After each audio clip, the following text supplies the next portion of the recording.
A tale of werewolves, alphas, and fated destinies, written by Olivia Stone. The moon hung heavy and full in the night sky above the Shadowcrest Pack's ceremonial grounds, casting silver light across the gathered crowd of wolves who had come to witness what should have been the happiest moment of my life. The moment when Damian Blackwood, the beta heir, with his strong jaw and confident amber eyes, would finally mark me as his mate and bind our souls together for eternity. I stood there in the center of the sacred circle, wearing the traditional white ceremonial dress that the pack's seamstresses had spent weeks creating, my long silver hair flowing down my back like a waterfall of moonlight, carefully braided with small white flowers that Lyra Moonwhisper had woven in with her gentle, wrinkled hands just hours before, whispering encouragement and blessings that I'd clung to like a lifeline, because even then, even in those final moments before everything fell apart, I'd known something was wrong. The dress hugged my petite frame, making me feel even smaller than usual, and my storm gray eyes, flecked with silver, that seemed to catch and hold the moonlight in a way that made people uncomfortable, kept darting nervously between Damian's face and the crowd that pressed in around us, their expressions ranging from bored tolerance to barely concealed disdain, because everyone knew that I was the strange one, the girl with hair too pale and skin too luminous, and a presence that felt more like a ghost than a wolf. The orphan that the pack had taken in out of obligation rather than love when my parents died defending our territory from rogues and left me alone at 8 years old, with nothing but my unusual appearance and the whispers that followed me everywhere I went. Damian stood beside me, tall and handsome in his ceremonial robes, his dark hair gleaming in the moonlight, and his amber eyes fixed not on my face, but somewhere over my shoulder. Somewhere in the crowd where I knew without looking that Vivian Starlight stood with her golden blonde hair cascading in perfect waves down her back, her emerald eyes sparkling with anticipation, her curvaceous figure drawing appreciative glances from every male in attendance, and I felt it then. Felt the way Damian's attention kept pulling away from me and toward her like a compass needle finding true north. Felt the hesitation in his stance and the tension in his shoulders and the way his jaw clenched and unclenched as Alpha Aldous Shadowcrest began the traditional ceremony words that would bind us together forever. The Alpha's voice boomed across the clearing, deep and authoritative, speaking of bonds and destiny, and the moon goddess's blessing on unions that would strengthen the pack, and I tried to focus on the words, tried to ignore the way my empathic gift, the curse that let me feel other people's emotions like they were my own, was screaming at me that something was desperately wrong, that Damian's feelings were all twisted up with reluctance and obligation and a desperate desire to be anywhere but here, standing beside the strange, silver-haired girl that nobody really wanted, but everyone had assumed he would take, because who else would have her? Who else would choose the ghostly Omega, with her unsettling eyes and her too quiet voice, and her habit of knowing things she shouldn't know, because she could feel the emotions bleeding off people like heat from a fire? Alpha Aldous reached the critical moment in the ceremony, his gray-streaked hair catching the moonlight as he turned to Damian with an expectant expression.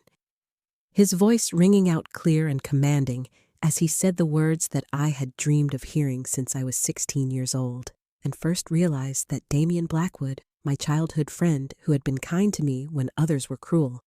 might actually choose me despite everything that made me different and difficult and wrong. The words that should have sealed my fate and given me the belonging I'd craved for so long. And Alpha Aldous asked with all the weight of tradition and ceremony behind his question, "Damian Blackwood, beta heir of the Shadowcrest Pack, do you accept Selene Moonshadow as your mate?" Do you pledge to mark her before the moon goddess and this gathered pack? Do you bind your soul to hers from this moment until the end of your days? The silence that followed felt like it lasted for hours instead of seconds, stretching out thin and fragile like spider silk, and I watched Damien's face. Watched the war playing out in his expression. Watched his eyes dart once more to Vivian in the crowd, and I felt through my cursed empathic gift the exact moment when he made his decision. Felt his resolve crystallize into something hard and cold and final. Felt the relief flooding through him as he chose the path that his ambition and his father's pressure and Vivian's manipulation had been guiding him toward for months. And my heart, my foolish heart that had dared to hope, began to crack even before he opened his mouth to speak. Damien stepped back, physically putting distance between us, and the crowd's collective gasp rippled through the clearing like wind through leaves, because everyone could see what was happening. Everyone understood what that backward step meant, and I stood there frozen, unable to move or speak or do anything except feel the crushing weight of what was coming, the humiliation that was about to rain down on me in front of everyone I'd ever known, everyone who had already questioned my worth and my place in the pack. And Damien's voice, when he finally spoke, was steady and clear and utterly devastating in its certainty as he said,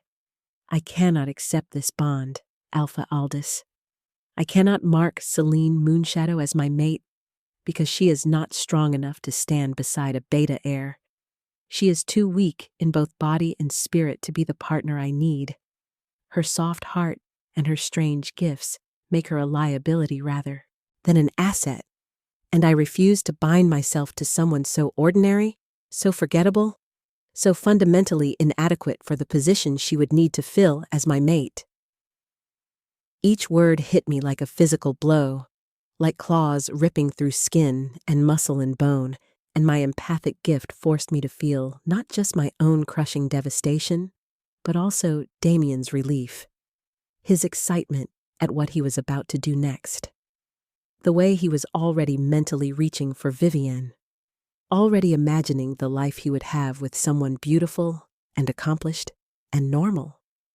Someone who didn't make people uncomfortable with her ghostly appearance and her unsettling ability to sense emotions. And I wanted to scream, wanted to rage, wanted to do something other than just stand there and take it. But I couldn't move, couldn't speak, couldn't do anything except listen as Damien continued, his voice growing stronger with each word as he publicly tore apart whatever remained of my dignity and my hope. "I choose instead," Damien announced, turning away from me completely and facing the crowd, facing Vivian, who stood there with a triumphant smile playing at the corners of her perfect lips, her emerald eyes gleaming with satisfaction at having won the prize she'd been angling for. "To offer my bond to Vivian Starlight, daughter of the Starlight merchant family, a woman of beauty and accomplishment and proper breeding. A woman whose strength and grace and normal appearance make her suitable to stand beside me as beta female. A woman who understands what it means to hold status and power within a pack, unlike the pale ghost girl who was only here because nobody else wanted her. And I foolishly let pity and childhood loyalty cloud my judgment for far too long." The crowd erupted in whispers and gasps and a few barely suppressed laughs, and I felt it all through my empathic gift, felt their relief that the strange one would be rejected, felt their approval of Damien's choice, felt Vivian's vicious satisfaction and cruel joy at my public humiliation, felt Alpha Aldis's annoyed resignation that he would now have to deal with an unmated Omega who had no prospects and no family and no value to the pack, and the weight of all those emotions combined with my own devastation and shame and bone-deep hurt became too much, far too much, and something inside me that had been bending under pressure for years finally snapped clean through. I ran, gathering up the ceremonial dress that suddenly felt like a mockery of everything I'd hoped for. My silver hair streaming behind me like a banner as I fled from the sacred circle, from the staring crowd, from Damien's amber eyes that had turned cold and distant, from Vivian's triumphant smirk, from the life I'd thought I would have. And I ran into the forest that bordered the ceremonial grounds, my bare feet pounding against the earth as tears streamed down my face, and my breath came in ragged gasps that hurt my chest and made my lungs burn. And behind me, I could hear the ceremony continuing without me, could hear Alpha Aldis's voice rising again to offer the bonding ceremony to Damien and Vivian, could hear the crowd's approving howls as the man who was supposed to be mine marked someone else instead, someone normal, someone wanted, someone who wasn't me. I ran until my legs gave out, and I collapsed against a massive oak tree deep in the forest, my white ceremonial dress torn and dirty, my carefully braided silver hair coming loose and tangling around my shoulders, my storm-gray eyes burning with tears that wouldn't stop falling, and I pressed my hands against the rough bark and let myself sob, let myself feel every ounce of the pain and humiliation and crushing rejection that I'd been holding back during those awful moments in the ceremonial circle. And my empathic gift, that cursed ability that had always made me too sensitive and too aware and too affected by other people's emotions, went haywire, picking up the joy from the ceremony continuing without me, the relief from pack members who were glad the strange girl had been rejected, the satisfaction from Vivian who had won her prize, and it all poured into me like poison, filling me up until I thought I might drown in the toxic combination of everyone else's happiness at my expense and my own devastating grief. I must have stayed there for hours, curled up against that tree, crying until I had no tears left, until my throat was raw and my eyes were swollen and my body ached from the force of my sobs. And when I finally dragged myself back to the pack house as dawn was breaking, I found Lyra Moonwhisper waiting for me on the steps, her soft, gray hair glowing in the early morning light, her kind blue eyes filled with concern and sympathy and something that looked like resignation. And she pulled me into her arms without saying a word, just held me while I trembled with exhaustion and shock and the awful realization that my life as I'd known it was over. She led me inside, helped me out of the ruined ceremonial dress, washed my face with gentle hands, and braided my silver hair back into some semblance of order, all while making soft, soothing sounds that reminded me of when I was a child, and she'd comforted me after the other orphans had been cruel. And finally, when I was clean and dressed in simple clothes and sitting on my narrow bed in the orphan house, Lyra sat beside me and took my hands in her weathered ones, her expression serious and sad and knowing in a way that made my stomach clench with fresh anxiety. "Child," she said softly, her voice barely above a whisper, because she knew the walls had ears and the pack's opinion could turn even more deadly if they thought she was conspiring with the rejected Omega. "Alpha Aldis came to me this morning with orders. He says that you are banished from Shadowcrest Pack effective immediately. He says that an unmated Omega with no prospects and no family is a burden the pack cannot afford to carry, especially one who was publicly rejected and humiliated in front of everyone. He says you have until sunset to gather your things and leave pack territory or face execution for trespassing." The words landed like stones in water, sending ripples of shock and disbelief and a strange, numb sort of acceptance through my system. Because of course this was happening, of course I was being cast out, because I had always been temporary here, always been tolerated rather than welcomed, always been one mistake away from losing even the small, cold place I'd carved out for myself in this pack that had never really wanted me. Lyra pressed a worn canvas bag into my hands, and when I looked inside, I saw that she'd packed supplies for me: dried meat and bread and a water skin, a warm cloak and sturdy boots, a small knife that had belonged to my father, the few possessions I owned that had any value or meaning, and she'd included a small pouch of coins that I knew represented probably all of her meager savings, because Lyra had always had a soft heart for the strays and the broken, had always tried to protect me even when she couldn't protect me from the pack's cruelty, or Damien's rejection, or this final, devastating banishment. The moon goddess has greater plans for you, child, Lyra whispered, squeezing my hands tight,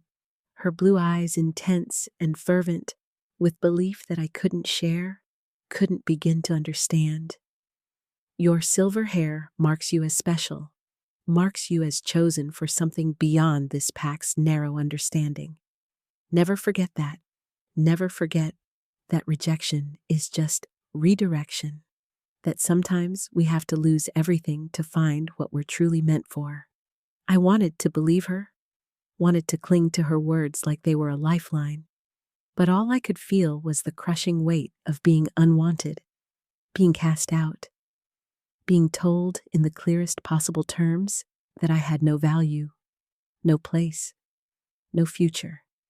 And as I shouldered that canvas bag and walked out of the Shadowcrest Pack territory 6 hours later, my silver hair catching the afternoon sunlight, my storm gray eyes fixed on the horizon, my petite frame wrapped in Lyra's old travel cloak, I felt like I was walking toward my death rather than toward any kind of hope or future or destiny that could possibly make this soul-crushing pain worth enduring. That was 6 weeks ago, 6 weeks of wandering alone through the wilderness that stretched between pack territories.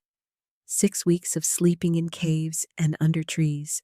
of surviving on whatever small game I could catch and whatever wild plants I could identify from Lyra's teachings. 6 weeks of talking to myself just to remember what my own voice sounded like. 6 weeks of believing that Damien was right, that I was ordinary and forgettable and fundamentally unworthy of love or belonging or anything beyond this bare minimum survival that felt more like dying slowly than actually living. And now, as I huddled in a small cave while an early winter storm raged outside, my silver hair matted and tangled, my pale skin smudged with dirt, my storm-gray eyes dull with exhaustion and despair, I felt the last fragile threads of hope finally breaking inside my chest. Because what was the point of surviving if survival was all there was? If I was destined to wander alone and unwanted until exposure or starvation or rogues finally caught up with me and ended this miserable existence that had never really been a life at all, that had only been a long series of being tolerated and rejected and cast aside. And I closed my eyes against the tears that wanted to fall again, closed my eyes and wished desperately that the moon goddess that Lyra believed in so fervently would either give me a reason to keep going or just let me fade away into nothing, because I was so tired of hurting, so tired of hoping, so tired of believing that maybe, somewhere, somehow, there was a place for a strange, silver-haired Omega who had never been enough for anyone, not even for herself. But that night, as exhaustion finally dragged me into a fitful sleep despite the storm's fury and my own despair, I had a dream that felt different from any dream I'd ever experienced before. A dream so vivid and real and powerful that it cut through my grief like a blade through silk. And in that dream, I saw a massive silver wolf with eyes the color of a winter sky, blue and silver and ancient and knowing,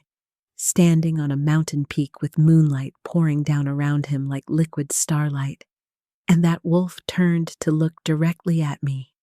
directly into me, seeing everything I was and everything I'd been and everything I could become. And he threw back his head and howled, a sound that resonated in my bones and my blood and my soul, a sound that felt like a calling, like a promise, like a destiny reaching out across impossible distance to find me in my darkest moment.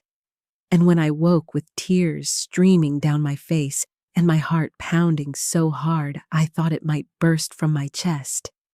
I felt for the first time in 6 weeks something that wasn't despair or resignation or bone-deep exhaustion.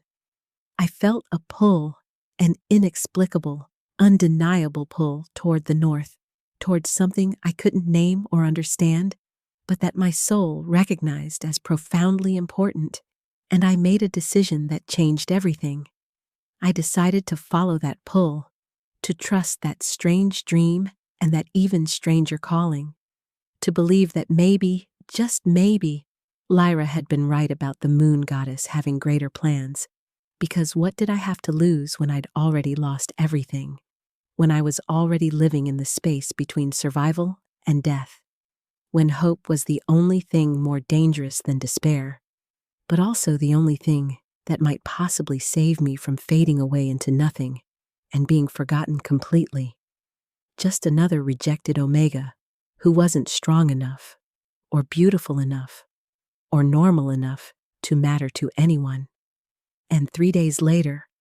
when I stumbled across a group of chattering young females near a pack border and overheard them discussing something called a royal bride selection, where Alpha King Theron Silverfang was inviting all unmated females, regardless of rank, to compete for the honor of becoming his Luna Queen, I felt that pull in my chest surge like lightning. Felt that certainty that had come from the dream of the silver wolf intensify until it was almost painful, and I made a choice that would either prove I was completely insane or would lead me toward the destiny that my strange, cursed, marked by the moon existence had always been building toward. And I turned my feet north, toward the royal palace, toward a bride selection that would probably only add one more rejection to my growing collection, but that I couldn't ignore, because that pull, that calling, that dream wolf's howl was still echoing in my bones and telling me that I had to go. I had to try. I had to follow this last, desperate thread of something that might be hope or might be madness, but was the only thing keeping me moving forward instead of just lying down in the wilderness and letting myself disappear into the nothing I'd always been told I was. The royal palace of the northern kingdoms rose before me like something out of a fever dream. All white stone towers reaching toward the sky and silver banners fluttering in the wind. Massive walls that spoke of power and permanence and a kind of belonging that I couldn't even begin to imagine. And as I approached on foot, filthy and exhausted from 5 days of walking with barely any food and only the clothes on my back and that inexplicable pull in my chest guiding me forward, I felt the full weight of my own audacity, my own foolishness, because what was I thinking coming here? Showing up to a royal bride selection, looking like a vagrant, smelling like the wilderness, my silver hair matted into tangles that would take hours to comb out, my pale skin covered in scratches and bruises from sleeping rough, my storm gray eyes hollow with exhaustion and hunger, and the soul-deep weariness that came from 6 weeks of believing I was worthless, followed by 5 days of desperate, half-mad hope that maybe, just maybe, the moon goddess had guided me here for a reason that I couldn't understand, but had to trust, because the alternative was giving up completely, and I'd come too far, suffered too much, survived too long to give up now, even though every logical part of my brain was screaming that this was insane, that I had no business being here among the beautiful and accomplished females who would actually have a chance with an Alpha King, that I was setting myself up for another devastating rejection that might finally break whatever fragile pieces of my heart and spirit had survived Damien's public humiliation and the Shadowcrest Pack's banishment. The palace gates were crowded with arriving candidates, and I hung back in the shadows, watching as elegantly dressed females emerged from fine carriages, their hair styled in elaborate arrangements, their gowns made of expensive silks and satins, their jewelry glittering in the afternoon sunlight, accompanied by maids and guards and chaperones who fussed over them like they were precious treasures, which I suppose they were, daughters of alphas and betas and wealthy merchants, females who had been groomed their entire lives for moments like this, who knew how to carry themselves with confidence and grace, who understood the intricate politics of pack alliances and royal expectations, who were everything I wasn't and could never be. And I almost turned around right then, almost let my courage fail and my resolve crumble, almost walked away from this last desperate gamble, because what was the point of subjecting myself to more humiliation, more rejection, more proof that I would never be enough, never be chosen, never be anything except the strange silver-haired Omega that nobody wanted. But then I felt it again, that pull in my chest, stronger now that I was actually here at the palace, so strong it was almost painful, like invisible threads wrapped around my ribs and tugging insistently toward those massive gates, toward whatever destiny or disaster waited beyond them. And I remembered the dream,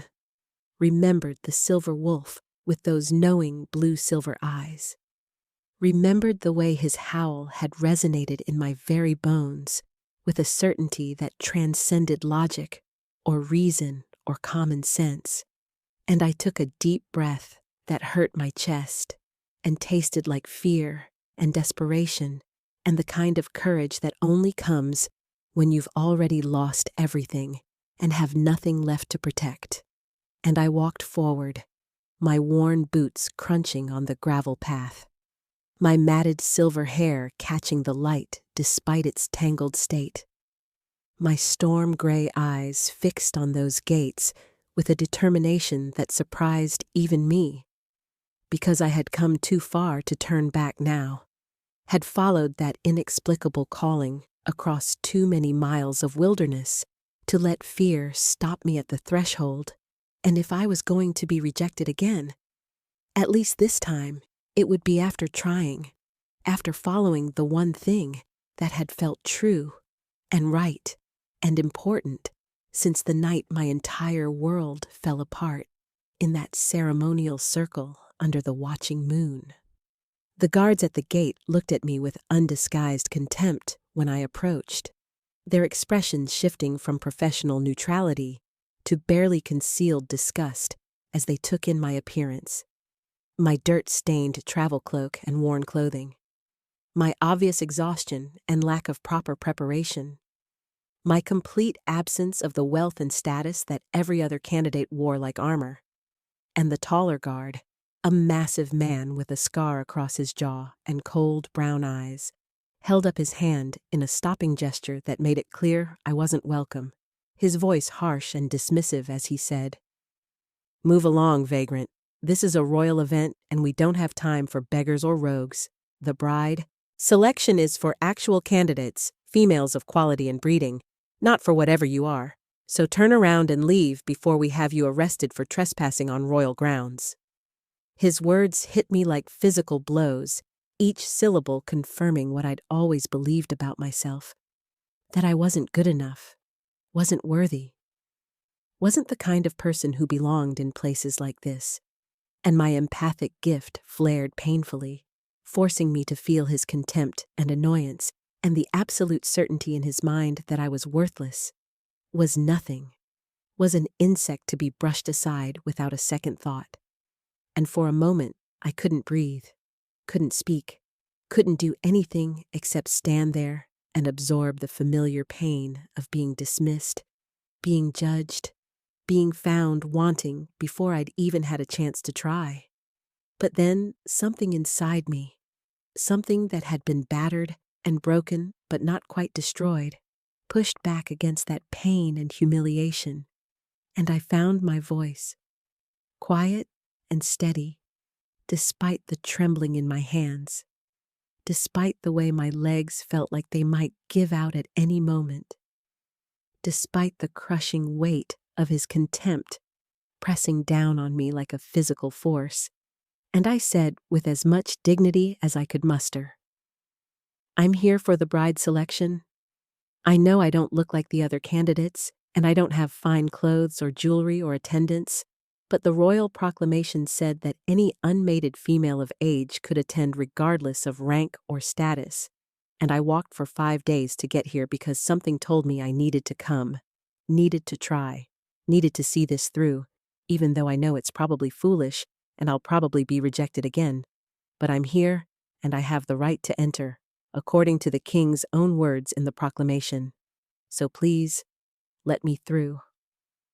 The guards exchanged glances, their expressions making it clear they thought I was either insane or incredibly stupid. And the shorter one, a man with suspicious eyes and a mouth twisted into a permanent sneer, actually laughed, a cruel sound that made my skin prickle with remembered shame. And he was opening his mouth to say something undoubtedly cutting when a new voice interrupted, authoritative and firm and carrying the weight of command that made both guards immediately straighten to attention. And I turned to see a tall man with dark brown hair and a scarred face approaching from inside the gates, his bearing and the quality of his armor marking him as someone important, someone who commanded respect, and his brown eyes swept over me with an assessment that felt less cruel than curious, less dismissive than genuinely interested in understanding what he was seeing. "What's the problem here?" the scarred man asked, his voice pitched to carry authority without aggression, and the taller guard immediately responded with poorly concealed disdain. "Captain Marcus, this vagrant is claiming she's here for the bride selection, but clearly she's either mad or trying to infiltrate the palace for some nefarious purpose. I was just about to have her removed from the premises and possibly arrested for attempted fraud." Captain Marcus? I filed away the name for later, stepped closer to me, his brown eyes studying my face with an intensity that made me want to look away. But I forced myself to hold his gaze, forced myself to stand straight despite my exhaustion, forced myself to be seen, even though being seen had always led to being rejected. And after a long moment where I felt like he was reading my soul through my storm-gray eyes, he said something that shocked me down to my bones, his voice firm and leaving no room for argument. The Alpha King's proclamation was clear and absolute. Any unmated female of age may attend the bride selection regardless of rank, status, appearance, or any other factor. Those were his exact words and his explicit command. And unless you want to explain to His Majesty why you're violating his direct orders and turning away a candidate who has every right to be here under the terms he set, you will let her through immediately." The guards looked like they'd been slapped, their faces flushing with embarrassment and anger, but they couldn't argue with a direct invocation of the Alpha King's authority, couldn't risk their positions by openly defying what Captain Marcus clearly understood to be the spirit and letter of the royal command. And they stepped aside with obvious reluctance, their expressions promising that this wasn't over, that I would pay for this humiliation somehow. But I didn't care, because the gates were open, and Captain Marcus was gesturing for me to follow him, and my heart was pounding so hard I could hear it in my ears like thunder. I followed Captain Marcus through those massive gates and into a courtyard that took my breath away. White stone pathways winding between carefully tended gardens. Fountains sending crystalline water arcing into the air where it caught the sunlight and created tiny rainbows. More candidates in their fine clothes, standing in small groups and talking in excited musical voices that spoke of education and refinement and a kind of social grace that I had never possessed. And everywhere I looked, there was beauty and order, and a sense of belonging that made my heart ache with longing, and my stomach twist with the certainty that I didn't fit here, would never fit here, was so far out of my depth that I might as well have been trying to breathe underwater. Captain Marcus led me away from the main groups toward a smaller, plainer building that I realized with a sinking feeling was the servants' quarters, and my initial gratitude at being allowed entry curdled into familiar shame as I understood that even here, even in a selection that was supposedly open to all, I was being segregated, marked as lesser, given accommodations that reflected my true status as an unwanted Omega rather than a legitimate candidate.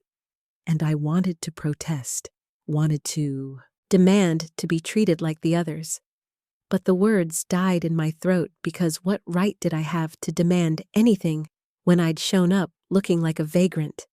when I clearly didn't belong among these polished, prepared females who knew how to present themselves, who understood the rules of this game in ways I never would. And besides, I was lucky to be allowed in at all. Lucky that Captain Marcus had intervened. Lucky that the Alpha King's proclamation had been worded in a way that even someone like me could technically claim entry. So I swallowed my pride, what little remained of it after 6 weeks of degradation, and followed silently to the small room I was assigned, barely more than a closet with a narrow bed and a basin for washing. Nothing like the elegant guest suites the other candidates were no doubt enjoying. But it had walls and a door and relative safety, and that was more than I'd had for weeks. So I nodded my thanks to Captain Marcus, even though I couldn't quite meet his eyes, and he surprised me again by saying in a voice that held something that might have been kindness or might have been pity, "The selection begins tomorrow morning at sunrise. Be in the Great Hall, and girl, clean yourself up. You'll have a better chance if you at least look like you're taking this seriously." I spent what remained of the afternoon and evening attempting to make myself presentable, which was a monumental task given what I had to work with, and I used the basin of cold water to wash away weeks of accumulated dirt and sweat, scrubbing my skin until it was red and raw, but at least clean, revealing again the luminous pale quality that had always made people uncomfortable, that had always marked me as other, as strange, as touched by something that regular wolves couldn't quite name, but instinctively distrusted. My silver hair was the biggest challenge, matted and tangled from weeks without proper care, and I spent over an hour carefully working through the knots with my fingers, unable to afford breaking the few precious strands that made my hair so distinctively, beautifully, cursedly silver. And as I worked, I found myself falling into a kind of meditation, my empathic gift picking up the emotions swirling through the palace around me.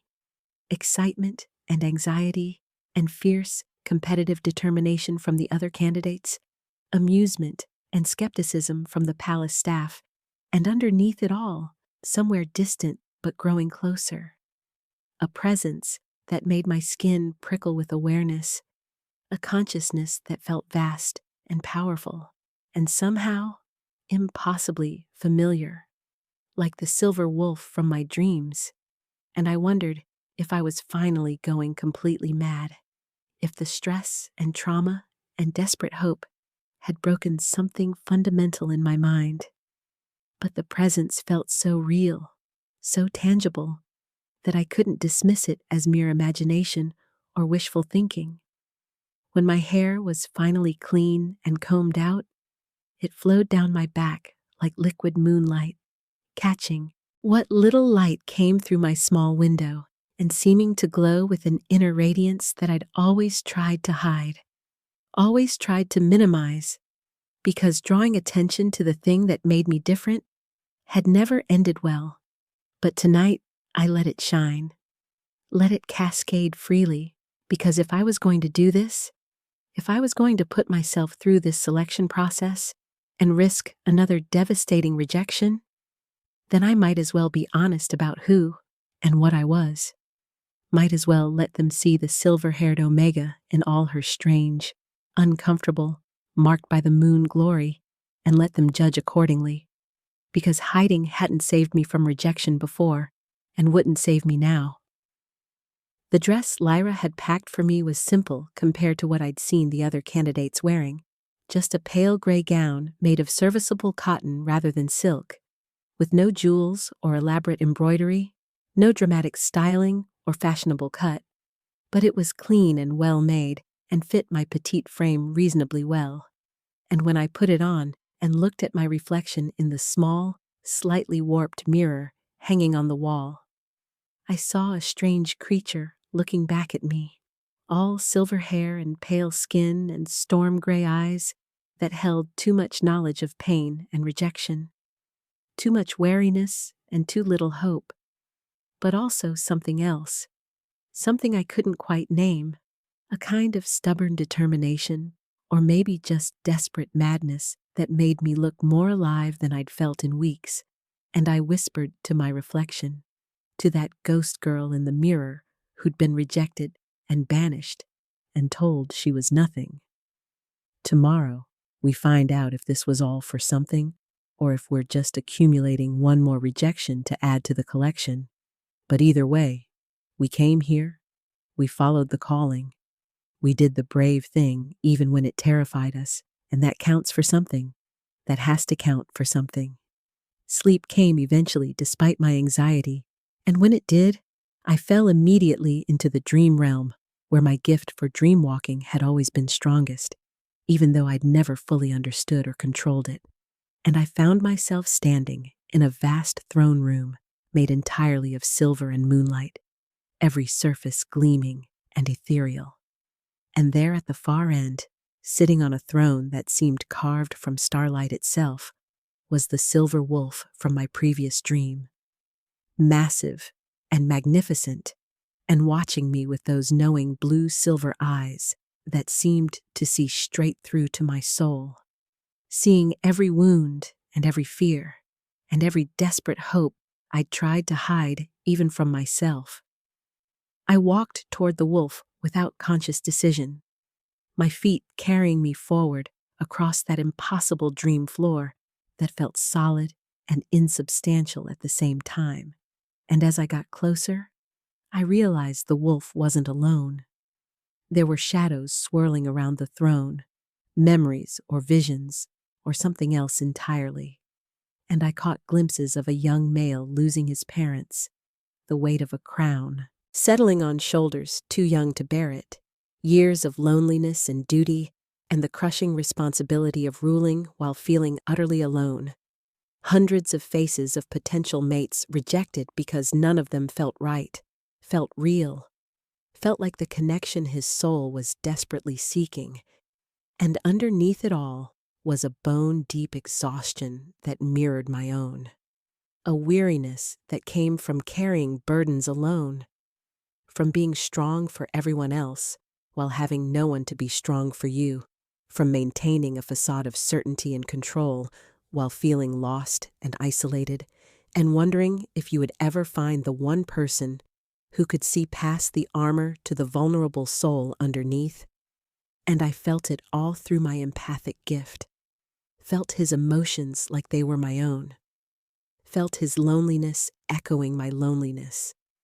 felt his desperate hope mirroring my desperate hope, felt something fundamental and profound and terrifying connecting us across this dream space that wasn't quite real, but felt more real than anything in my waking life had felt in years.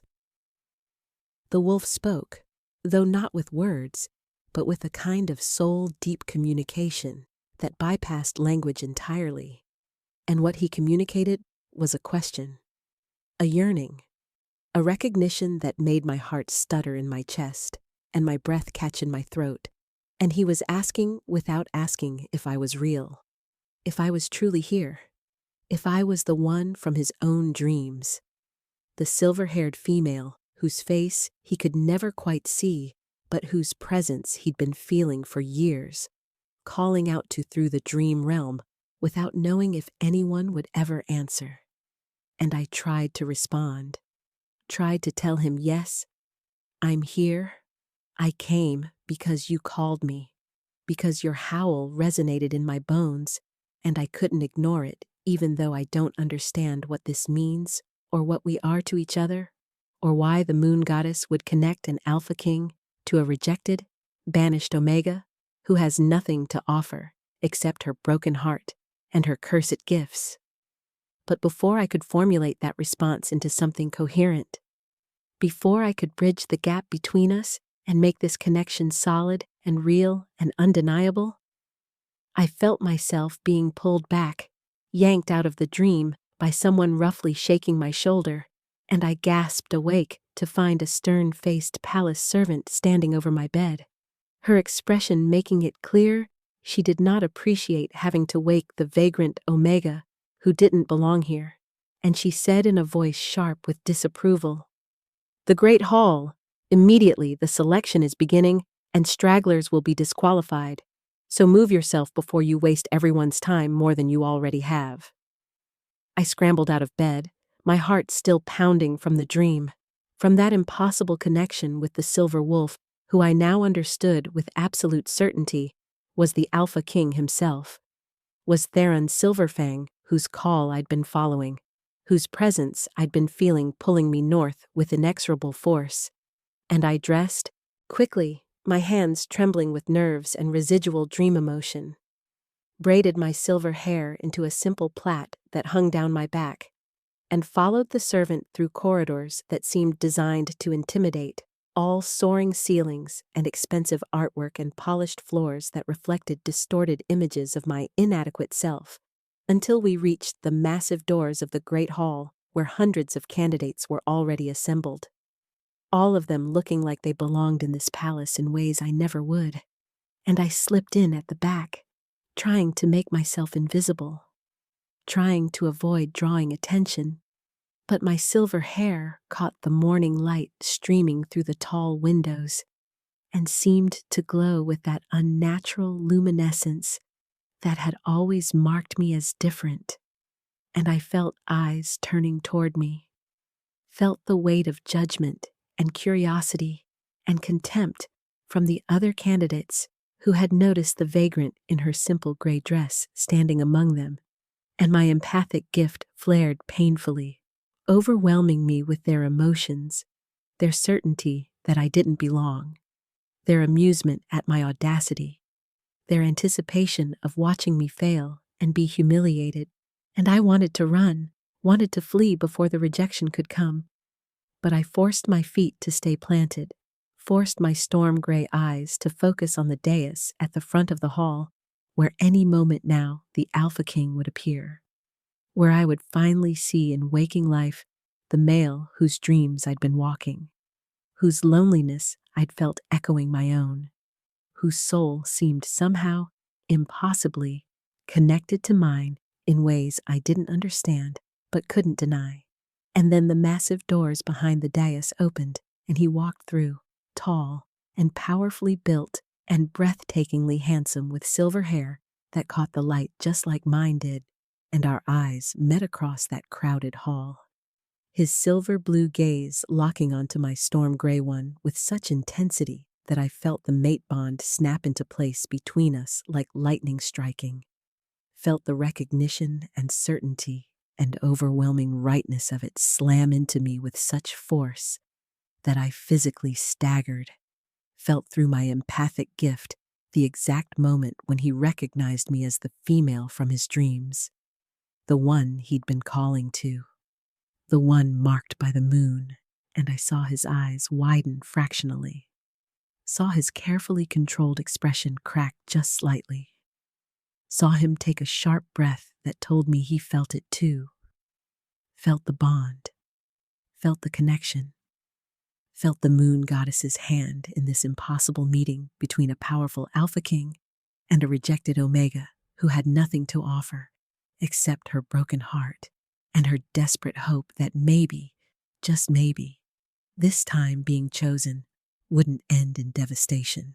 And in that moment, with 346 other candidates standing between us and the weight of tradition and expectation, and all the very good reasons why he should choose someone, anyone, other than me pressing down like a physical force. Theron Silverfang looked at me like I was the only person in that entire hall. Looked at me like he'd been waiting his entire life to find me. Looked at me with such intensity and recognition and possessive certainty that my legs went weak and my heart started racing, and my empathic gift showed me his emotions in crystal clarity. Showed me that he already knew, already felt the truth that the mate bond was screaming, that I was his, he was mine. And everything that came next would be about proving to me and to his kingdom what he already understood with absolute certainty, that among all the beautiful, accomplished, perfectly suitable ladies gathered in this hall, he had already chosen the silver-haired Omega, who'd been rejected and banished and told she was nothing, because I was everything. I was his fated mate. I was his Luna, and nothing and no one would change his mind. The 3 days of testing that followed that initial moment of recognition were simultaneously the most terrifying and the most transformative of my entire life. Because while I could feel through the mate bond and my empathic gift that Theron had already chosen me in his heart,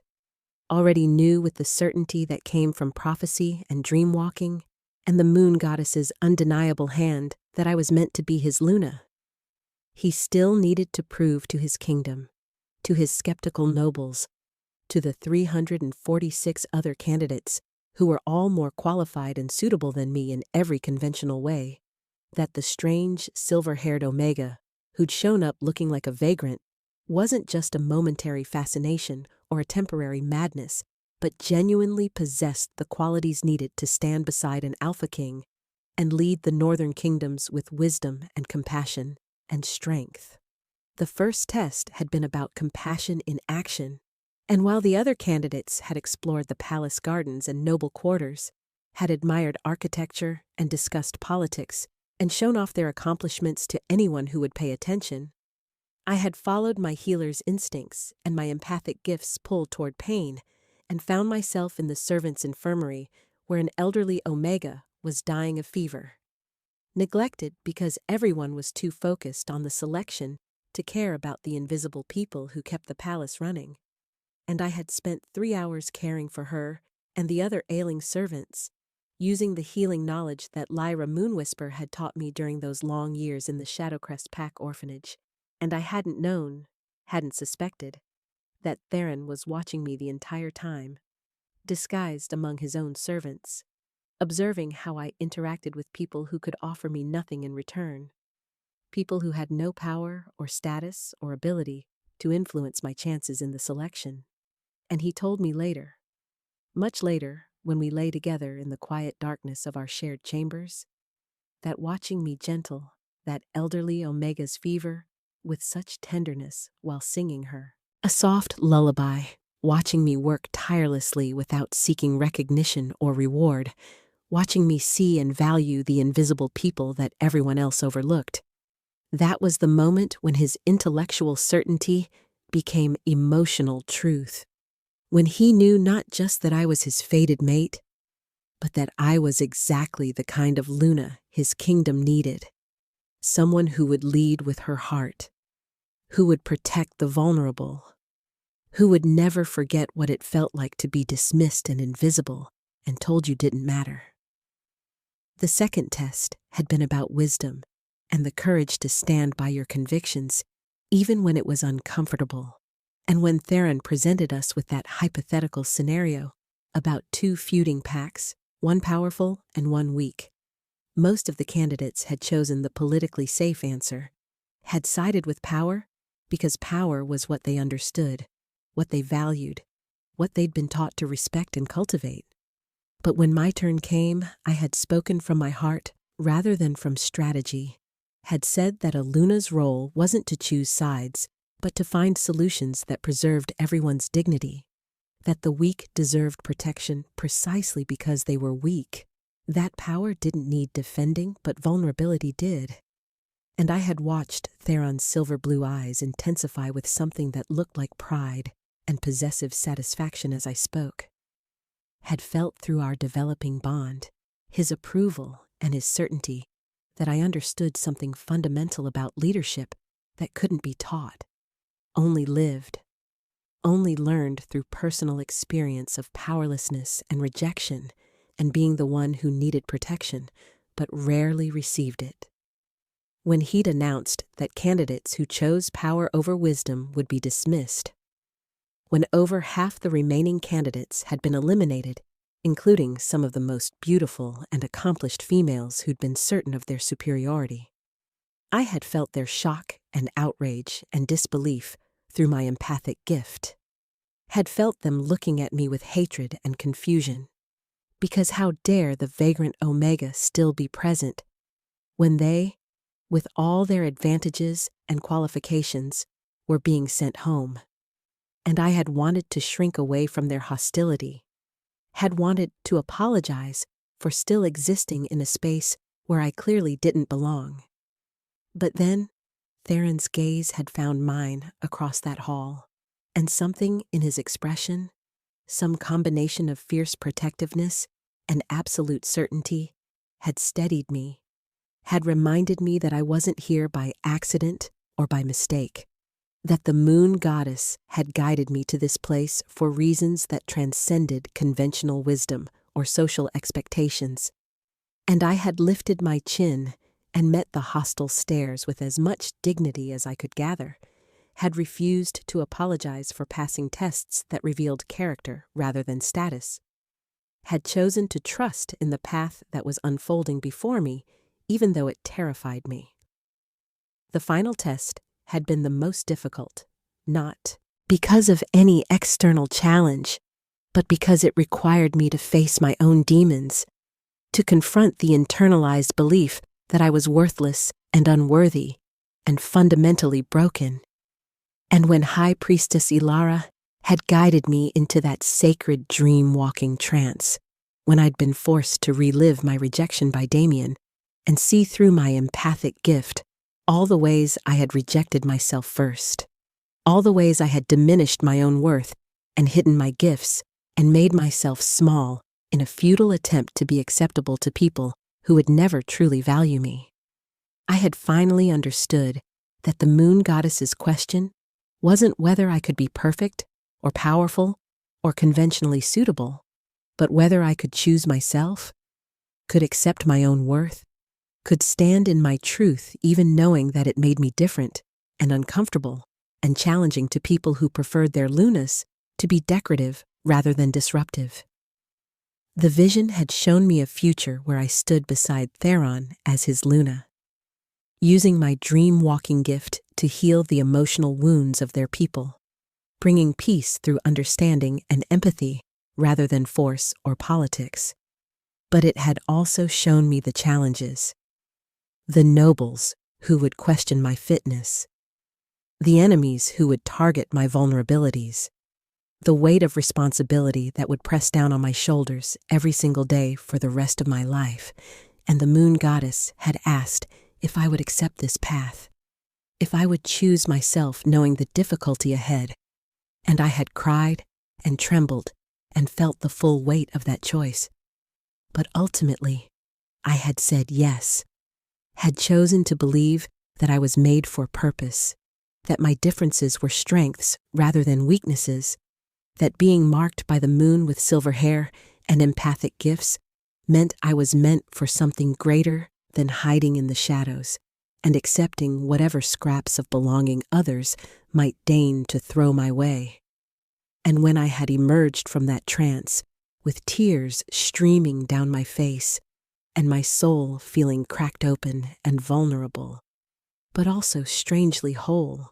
strangely certain, Ilara had smiled at me with her blind eyes that saw more than most and had whispered that I was ready, that I had passed the final test, that I should go to him because he was waiting for me. The choosing ceremony that night under the full moon had been both a public declaration and an intimate revelation, because when Theron had walked through that crowd of remaining candidates, ignoring all the beautiful, accomplished, perfectly suitable females who had proven themselves worthy in their own ways, and had stopped before me with his silver blue eyes blazing with certainty and possessive intensity, when he had cupped my face with hands that trembled slightly despite his alpha strength, and had told me and everyone assembled that I was his fated mate, his prophesied Luna, the one marked by the moon herself. I had felt something fundamental shift in the universe, felt the rightness of it settle into my bones with such force that it drove out years of accumulated self-doubt and internalized rejection. And when I had sobbed and questioned and asked him why he would choose me, a nobody with nothing to offer, among all these beautiful ladies who were so much more suitable in every conventional way, he had said something that I would carry with me for the rest of my life, had said that beauty faded and accomplishments were forgotten, and status meant nothing if the heart was hollow, had said that I possessed what truly mattered, compassion that drove action, wisdom born of suffering, and a gift that could heal their people in ways no one else could, had said that I wasn't nobody, but rather the one he'd been waiting his entire life to find, and the absolute conviction in his voice, the way he looked at me like I was precious and powerful and exactly right, had shattered the last walls around my heart and let me finally believe that maybe I was worthy, maybe I was enough, maybe being chosen didn't have to end in devastation this time. The marking ceremony that followed had been sacred and intimate and overwhelming in its intensity. Just the two of us alone in the temple's private chamber, with moonlight streaming through the windows, and Theron's hands gentle but sure as he helped me understand what completing the mate bond would mean. And he had been so careful to give me every opportunity to back out, to change my mind, to choose safety over the dangerous path of standing beside an alpha king, had shown me his own scars and vulnerabilities, and admitted that he wasn't easy to love, that he was cold to most people and burdened by responsibility and haunted by his parents' deaths, and I had loved him more for that honesty, had understood that we were both wounded and wary and terrified of being truly seen, but choosing to be seen anyway, choosing to trust in the bond the moon goddess had forged between us. And when he had finally marked my neck, when his teeth had broken skin, and the mate bond had snapped fully into place with such intensity that I'd cried out, I had used my dream-walking gift consciously for the first time, had entered the spiritual space where our souls connected, and there, in that ethereal realm, I had seen everything he was, every wound and every fear and every desperate hope, had seen his loneliness and his strength and his capacity for devastating gentleness.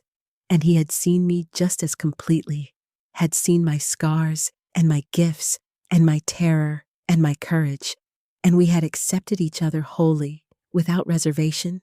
without conditions, just two broken souls choosing to be whole together. And the feeling of that acceptance,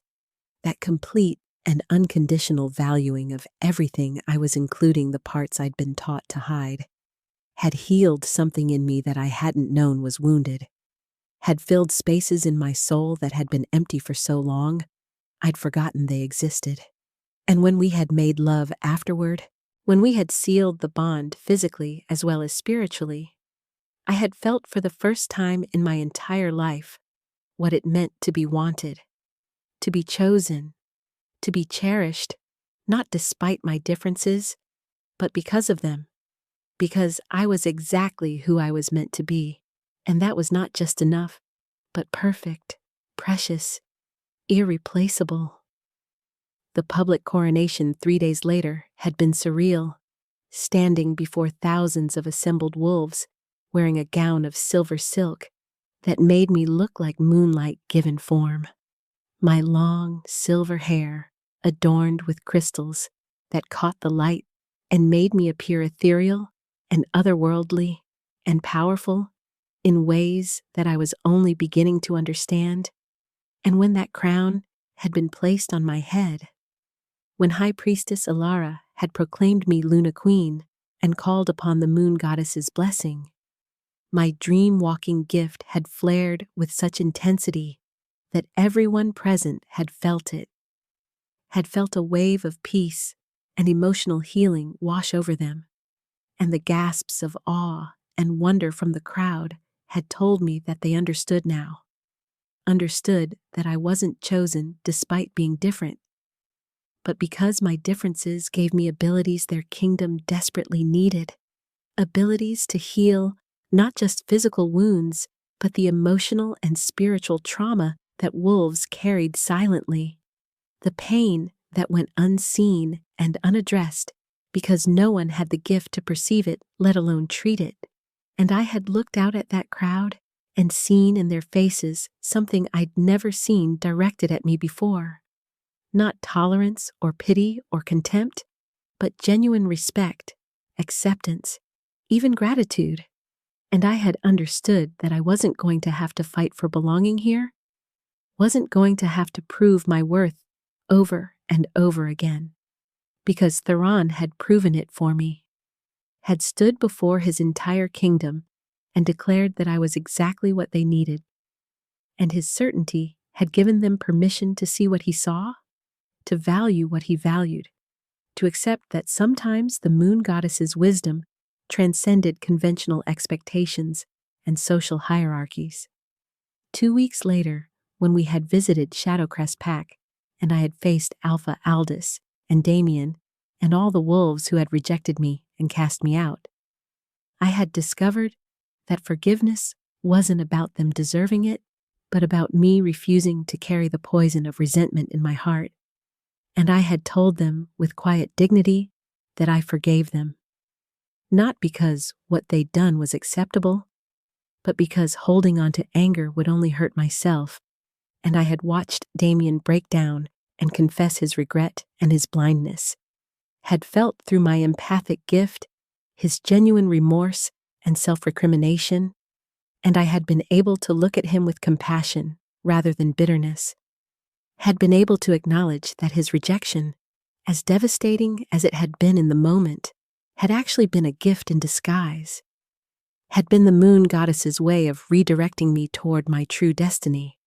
Because if Damien had chosen me, I would have spent my life as a beta's mate in a pack that barely tolerated me,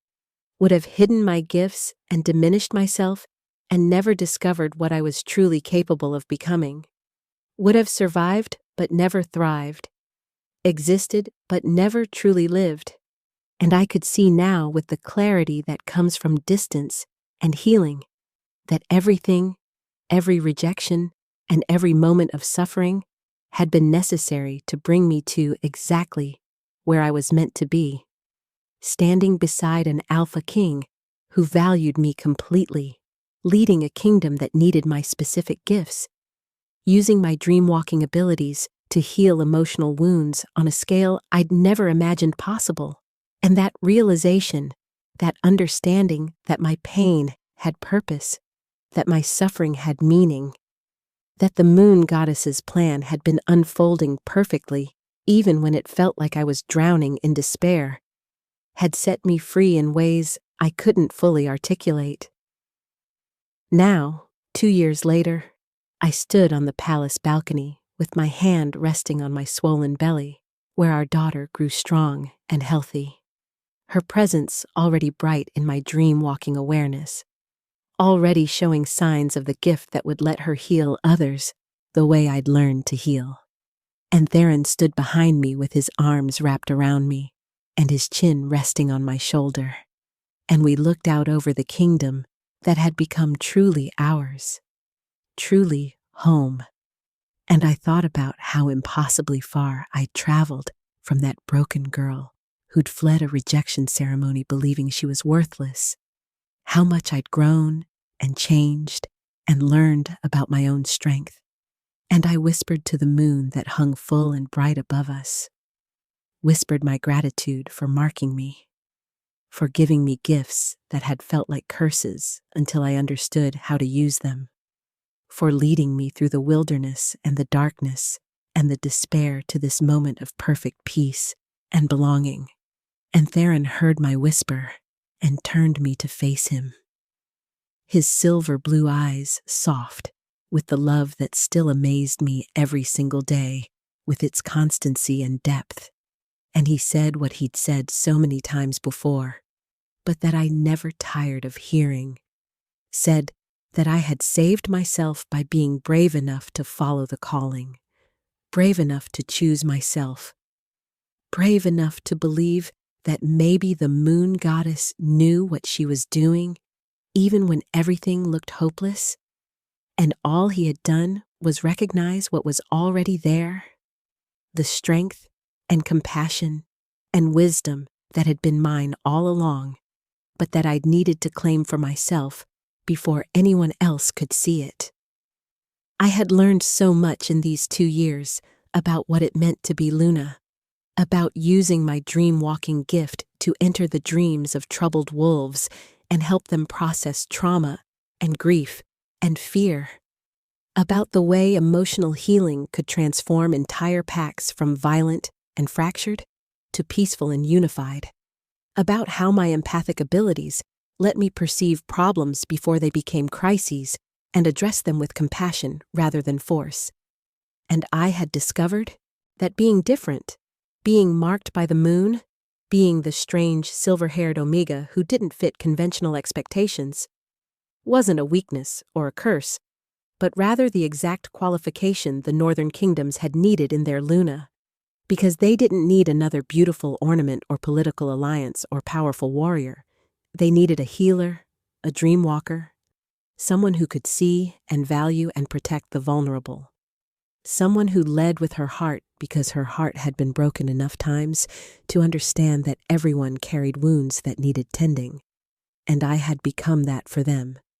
had grown into the role in ways that sometimes still surprised me.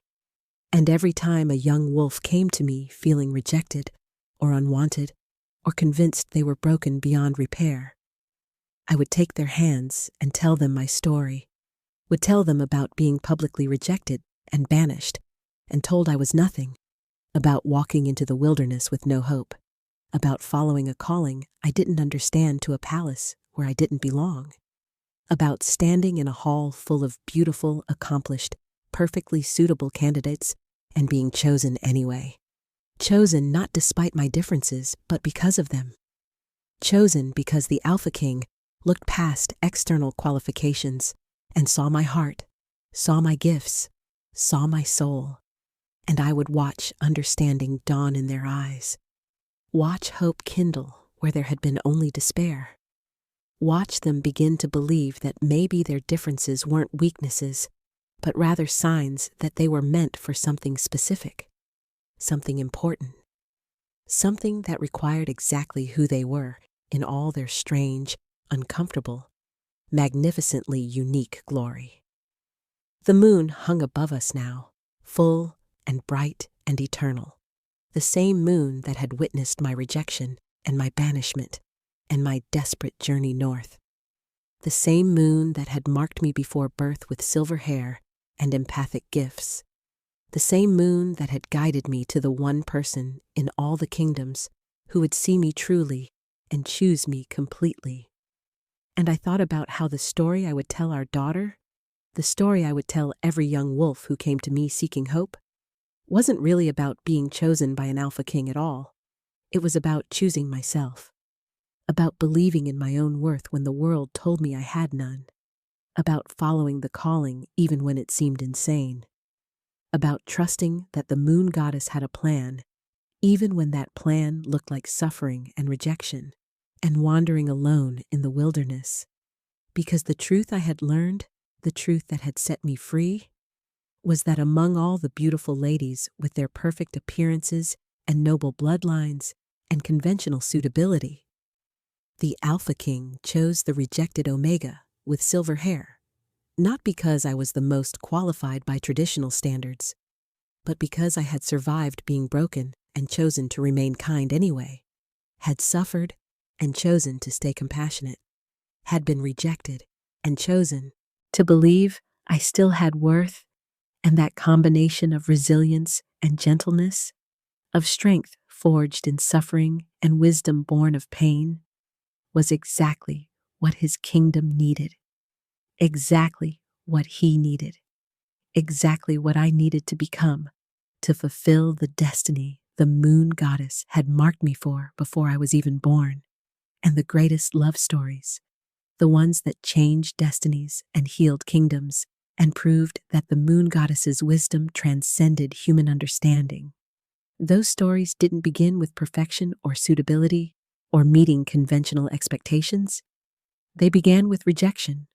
with suffering, with being told you were nothing and choosing to believe you might be something anyway, with following a calling into the unknown, with being brave enough to show up as your authentic self, even when that self had been rejected and dismissed and told it wasn't enough. And they ended not with someone else validating your worth, but with you finally understanding that you had always been worthy, always been enough, always been exactly who you were meant to be. And that any person who couldn't see that, who rejected you or diminished you or tried to make you smaller, wasn't rejecting you at all, but rather revealing their own inability to recognize treasure when it stood right in front of them. And you could forgive them for that blindness, could release them with compassion, could wish them well on their journey, because you had found your path, your person, your purpose, and you were finally, gloriously, perfectly home. If you enjoyed this story of Selene and Theron, of the rejected Omega, who became Luna Queen, of the Alpha King, who looked past 346 perfectly suitable candidates to choose the one marked by the moon, please leave a comment below telling me what resonated with you, what moments touched your heart,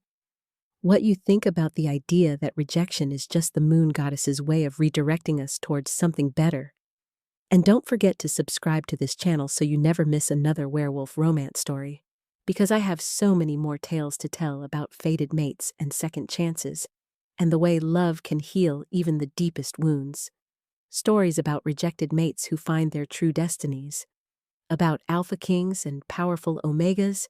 about the moon goddess's perfect plan unfolding through suffering that ultimately leads to joy, and I want you to be here for every single one of them. So hit that subscribe button, turn on notifications, and join me for the next story. Because trust me, you won't want to miss what's coming next.